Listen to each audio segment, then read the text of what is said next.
বাবার বাড়ি থেকে ছোট্ট একটা ব্লগ শেয়ার করতেছি আপুরা, আশা করি তোমাদের কাছে ভালো লাগবে। তো অনেক আপুদের রিকোয়েস্ট ছিল যে আপু তোমার বাবার বাসা থেকে একটা ব্লগ দাও। আসলে বাবার বাড়িতে আসার পর থেকে আমার শরীরটা অনেক অসুস্থ ছিল, যার জন্য কিন্তু তোমাদের সাথে কোনো ভিডিও শেয়ার করতে পারি নাই। আর কোনো কাজকর্ম না করলে কি শেয়ার করব তোমাদের সাথে বলো। তো যার জন্য দেখো আজকে একটু সুস্থ হয়েছি, একটু কাজকর্ম করলাম আর ভিডিওগুলো করে তোমাদের সাথে শেয়ার করলাম। হ্যালো এভরিওয়ান, আসসালামু আলাইকুম আমার প্রিয় আপুরা, তোমরা কেমন আছো? আশা করি সবাই ভালো আছো। আলহামদুলিল্লাহ, তোমাদের দোয়া এবং আল্লাহর অশেষ রহমতে আমিও ভালো আছি। নাজনীন ব্লগ চ্যানেলে আরও একটা নতুন ভিডিও দেখার জন্য তোমাদের সবাইকে স্বাগত জানাইতেছি। আশা করি বরাবরের মতো আজকের ভিডিওটাও আপুদের কাছে ভালো লাগবে। যদি ভালো লাগে প্লিজ একটা লাইক দিয়ে আমার পুরো ভিডিও দেখার অনুরোধ রইল। তো যাই হোক, দেখো টুকটাক কাজকর্ম করতেছি। ওই রুমটাতে আমার মেয়ে দেখো খেলনা বাতি নিয়ে বসে পড়ছে বিছানায়, আর আমার আম্মুটা এখন না অনেকটাই খেলা করা শিখে গেছে, মনে হয় একটু বড় হয়ে গেছে। আর মানে ও সব সময় ওই খেলার জিনিসগুলা দিয়ে সুন্দর মতো বসে বসে খেলে। রাতে আজকে 10টা না 11টা পর্যন্ত ও ওই খেলনা বাতি দিয়ে খেলছে, মানে ঘুমাবে না, ওগুলো দিয়ে খেলাবে। তো অনেক বুঝিয়ে সুজিয়ে রেখে দিয়েছিলাম, আবার সকালে ঘুম থেকে উঠে দেখো ওগুলা নিয়ে বসছে। তো ওই খেলাবাতি দিয়ে না অনেক সুন্দর করে বসে বসে খেলে, রান্না বান্না করে আবার আমাদেরকে দেয়। তো যাই হোক, ওই রুমে বসে বসে খেলতেছে, ভাবলাম ওই রুমটা থাক। ওই রুমে খালি কিন্তু একটা বিছানাই আছে আর কয়েকটা চেয়ার, একটা টেবিল আছে। তো যাই হোক, ওই রুমটা আর গুছাইলাম না, গুছানাই আছে। মানে বিছানাটা সকালে গুছাইছিলাম, তার জন্য আর গুছানো হলো না। আর আমার মেয়ে খেলতেছে, ভাবলাম যে ওই রুমটাতে খেলতেছে যেহেতু খেলুক, আমি এই রুমটা একটু ভালো করে পরিষ্কার করে গুছিয়ে নেই। আসলে মা সকালে উঠে গুছিয়ে নিছে, এখন প্রায় 9টা না 10টার মতো বাজে। আর আজকে খুব সুন্দর রোদ উঠছে, আর মা আজকে ধান সিদ্ধ মানে ধান ভিজাবে, কালকা সিদ্ধ করবে। তো যাই হোক, আজকে মার সাথে একটু ধান সিদ্ধ মানে ভিজাবো, কাম করব মার সাথে। মানে শরীরটা একটু সুস্থ হয়েছে, আর মা একা একা যেহেতু, মানে যে ডোল না বের কয় ওগুলার ভিতরে কিন্তু ধান থাকে, আর ওই ধানগুলা না ওটার ভিতর থেকে বের করতে হবে। তো যাই হোক, মা একা একা পারবে না, ভাইও বাড়িতেই আছে, ওর আজকে ইভিনিং ডিউটি আছে, তো বিকালে যাবে। বিকালে মানে 12টার দিকে যাবে, আবার রাতে 9টা না 10টার দিকে আসবে। তো আগাবেলাটা তো বাড়িতেই থাকবে, তো ওকে দিয়ে আমি মিলে 3জন মিলে ধানগুলা পারবো, পায়রা আজকে পানির মধ্যে ভিজিয়ে রাখবো, তারপরে কালকে আবার সিদ্ধ করবে মা সকালে ভোরে। তো যাই হোক, আমি কিন্তু বাড়িতে যাওয়ার আর কি সময় এসেই পড়লো, হয়তো আর 1 দিন বা 2 দিন থাকবো, তারপরে কিন্তু বাড়িতে চলে যাব। আবার ভোট আসতেছে, ভোট দিতে হবে, আর ভোটের পরে পরে আমার মানে ছেলের স্কুল খোলা, তো যার জন্য কিন্তু বাড়িতে যেতে হবে। তাও এবার অনেক দিনই থাকতে পারলাম, প্রায় 1 সপ্তাহের মতোই থাকবো। প্রায় 6 দিন না 6 দিনের মতো হইলো আসছি, আরও 2-1 দিন থাকতে পারবো, থাইকা তারপরে চলে যাব। আর তোমাদের ভাইয়া কিন্তু আমার ভাসুরের ঘরেই আর কি ভাত খাইতেছে, ওখানে খাওয়া দাওয়া করে বাড়িতে থাকে। তো যাই হোক, অনেক দিন থাকলাম, এখন কিন্তু মানে গেলে আর আসতে পারবো না, কারণ ছেলের স্কুল খুলবে আর অনেক দিনই আর কি বন্ধ টন্ধ নাই, এখন একদম রেগুলার ক্লাস স্টার্ট হয়ে যাবে। আর অত ঘন ঘন কিন্তু আসাও যাবে না, এখন যেহেতু নিজের একটা বাড়ি। তারপরেও কিন্তু এবার অনেক দিন থাকলাম, কারণটা কি জানো, আসার পর থেকে আমার অনেক বেমার। তো এই অসুস্থ শরীর নিয়ে মা মানে যেতে দিতেছে না, বলতেছে যে বাড়িতে গিয়ে অনেক কাজকর্ম করবা, তো এই শরীর নিয়ে কিভাবে করবা। তো আমার শরীর সুস্থ না হইতেই আমার মেয়ের মানে জ্বর আসছে অনেক। তো আমার মেয়ের কিন্তু আজকে একটু একটু ভালো হয়েছে, আবার ছেলেটা কান্নাকাটি করতেছে, মানে ওর বলে ভালো লাগতেছে না বলতেছে। তো এইভাবে মানে একজনের পর একজন, একজনের পর একজন, মানে ভাইরাস টাইপ যে জ্বরটা হয় এটাই মনে হয় হয়েছে নাকি বুঝতেছি না। তো যাই হোক, দেখো বাইরে অনেকগুলা কাপড় শুকিয়ে দিলাম, আর এই কাপড়গুলা কিন্তু শুকনা কাপড়ই, মানে এই কাপড়গুলা যে কয়দিন বৃষ্টি হইলো ওই সময় আর কি বের করা হয়েছিল। আমার ভাই যে ডিউটিতে যায় তার জন্য 2টা জ্যাকেট বের করছিল, আর আমার যে অনেক জ্বর আসছিল তার জন্য মার একটা সোয়েটার বের করছিলাম পরার জন্য। তো একদিনই পরছিলাম, আর আমার ভাই ওই সোয়েটার মানে জ্যাকেটগুলো পরে 2 দিন ডিউটি করছে, তারপরে ফির আবার অনেক গরম। তো ওই জ্যাকেট টেকেটগুলো এখন একটু রোদে দিয়ে শুকিয়ে আজকে ভাঁজ করে গডরেজে তুলে রাখবো ভাবছি, তার জন্য একটু রোদে দিলাম। তো যাই হোক, আজকে কাজকর্ম করতে করতে কয়েকটা আপুর আর কি আইডির নাম নিব ভাবছি, অনেক আপুরাই অনেক সুন্দর সুন্দর কমেন্ট করে, নামগুলো নেওয়াই হয় না, তো আজকে ভাবছি যে নাম নিব। তো দেখো আমি এখানে দেখো বিছানার চাদর ভিজিয়ে দিছি, আমি যে বিছানাটায় থাকি ওই বিছানার চাদর আজকে ভিজিয়ে দিছি। তো মা এটা ধুইতে নিছিল, আমি মানে চিল্লিয়ে বললাম যে ধুইও না, ওইটা আমি মানে ধুবো ভিডিও করব, তার জন্য রেখে দিছি। তো তারপর মা রেখে গেল। তো তো যাই হোক, ভাইয়ের সাথে কথা বলতেছিলাম আর কাজ করতেছিলাম।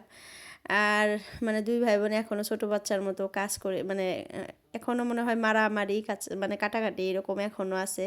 ছোটোবেলায় যেরকম ছিলাম এখনও ওই রকমই আছি আমরা। আমার যে বিয়ে হয়ে গেছে, 2টা বাচ্চা হয়েছে, ও যে চাকরি করে, তারপরেও মনে হয় দুই ভাই বোন এখনও ছোটো, একদম ছোটোবেলায় যেরকম ছিলাম এখনও ওই রকমই আছি। আর তোমরা দোয়া করো সারা জীবন জানি এরকমই থাকতে পারি আমরা। তো যাই হোক, দেখো বিছানার চাদরটা ধুইতেছি, মানে পরিষ্কার করে একটু মানে পাকার মধ্যে আশ্রাইলাম।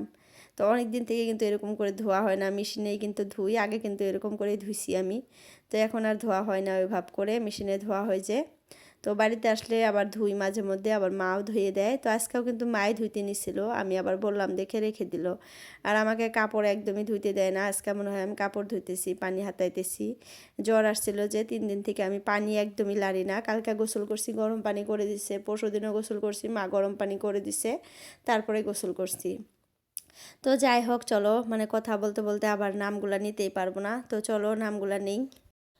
তো ফার্স্ট নাম হলো শাইনিং হীরা।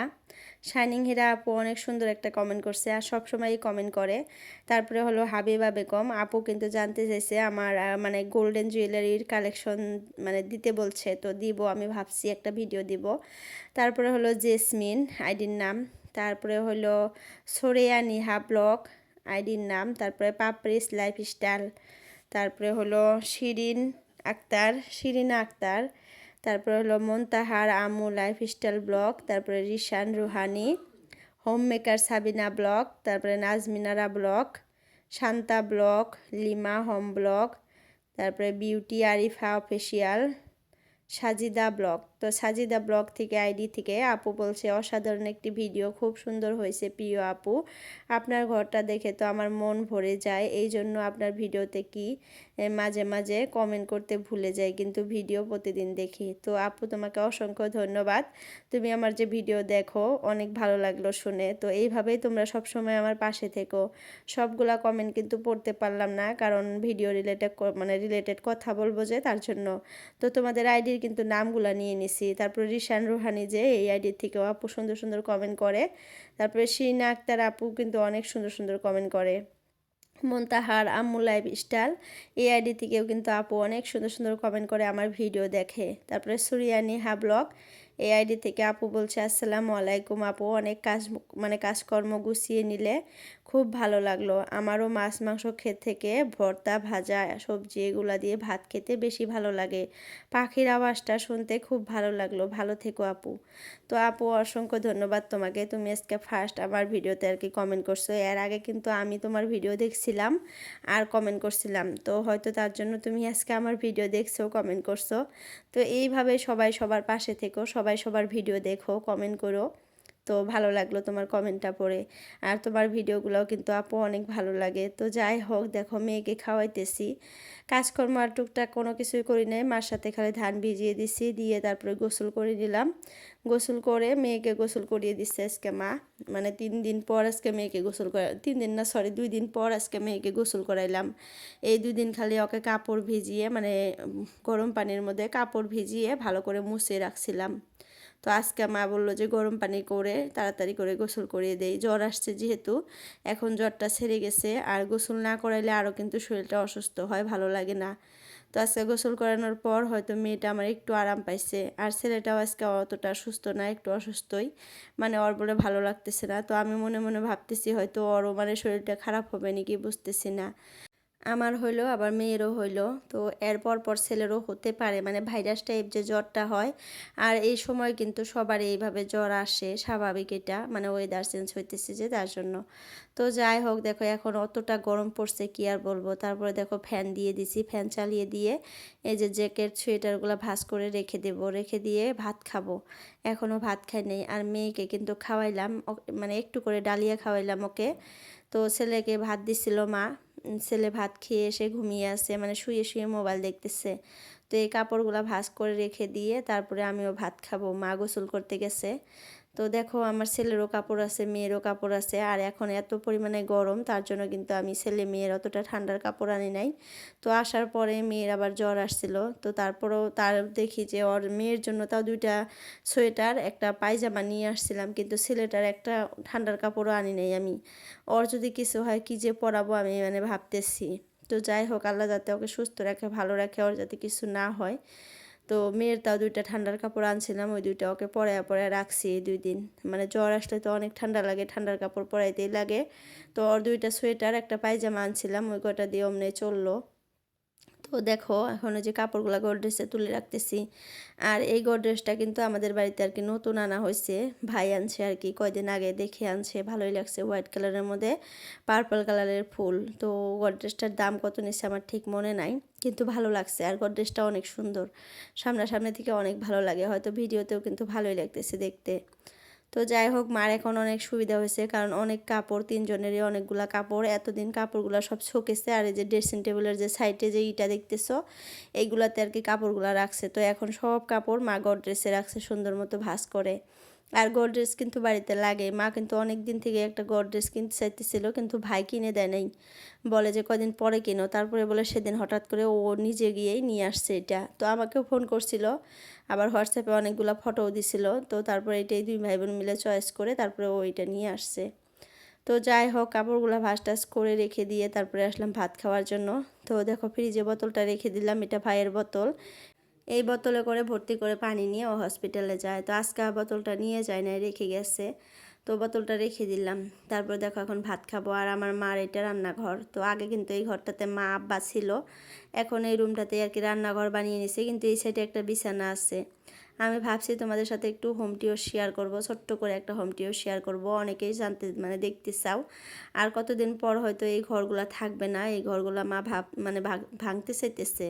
মানে এই পাশে যে 2টা রুম আছে আমাদের টিনের, হাফ ওয়াল করে টিনের, এই 2টা রুম আর কি ভাঙ্গিয়া ফুল ওল করে তুলতে চাইতেছে, মানে ওই 2টার সাথে। আর আমাদের বাড়িতে কিন্তু ওইরকম মানুষ নাই, ভাই একাই, আমি আসলে তাও হয় মানুষ, তা না হলে কিন্তু ওরা 3জনই থাকে। তো মা বলতেছে যে 4টা রুমই এক টাইপের করে নেই, আর এই সাইডে একটা ছোট করে কিচেন বানিয়ে নেই, তাহলে ভালো হবে। তারপরে ভবিষ্যতে দেখা যাবে, এখন আর ঘর বাড়ির চিন্তা করব না, মানে এই 3টা রুম করে নিলে তারপরে এখন আর ঘর বাড়ি করবে না। তারপরে হয়তো ভাইকে বিয়া করাবে ভাবতেছে আর কি, ভাইয়ের যেহেতু বয়সও হয়ে গেছে, ওরকম বয়স হয় নাই এখনও, কিন্তু করাইতে হবে, কারণ মার বয়স হয়ে গেছে, এখন বাড়িতে বউয়ের অনেকটাই দরকার। আর আব্বুর তো শরীর সবসময় খারাপই থাকে, আব্বুর দেখাশোনা করতে করতে মার অবস্থা শেষ। তো মা এখন আর ঘর বাড়ির ওরকম করে কাজকর্ম করতে পারে না, তারপরেও করতে হয়, উপায় নাই, বাড়িতে যেহেতু ওরকম আর কোনো মানুষ নাই। আর কাজের মানুষ তো এখন পাওয়াই যায় না, একদমই পাওয়া যায় না। তো যাই হোক, ভাবতেছে যে ঘর বাড়ির টুকটাক কাজ করে তারপরে ভাইকে বিয়া করাবে। তো এই যে দেখো আমি ভাত নিয়ে বসলাম, ভাতগুলা খেয়ে নেই। আর ওই পাশে ছেলে মেয়ে 2জনে কিন্তু মোবাইল দেখতেছে। আজকে আম্মা নিরামিষ রান্না করছে, এখানে আছে ডাল, তারপরে পেঁপে ভাজি, আলু ভাজি আর টমেটো চাটনি। তো এগুলা দিয়ে এখন ভাত খাবো। ভাত টাত খেয়ে এসে দেখি ছেলে মেয়ে এখনও ঘুমিয়ে ঘুমিয়ে মোবাইল দেখতেছে। তো এখন ছেলে মেয়েকে ঘুম পাড়াবো। তো যাই হোক আপুরা, আজকের জন্য ভিডিওটা এতটুকুই রাখলাম। সবার সুস্বাস্থ্য কামনা করে আজকের জন্য বিদায় নিলাম। বাই বাই, আল্লাহ হাফিজ।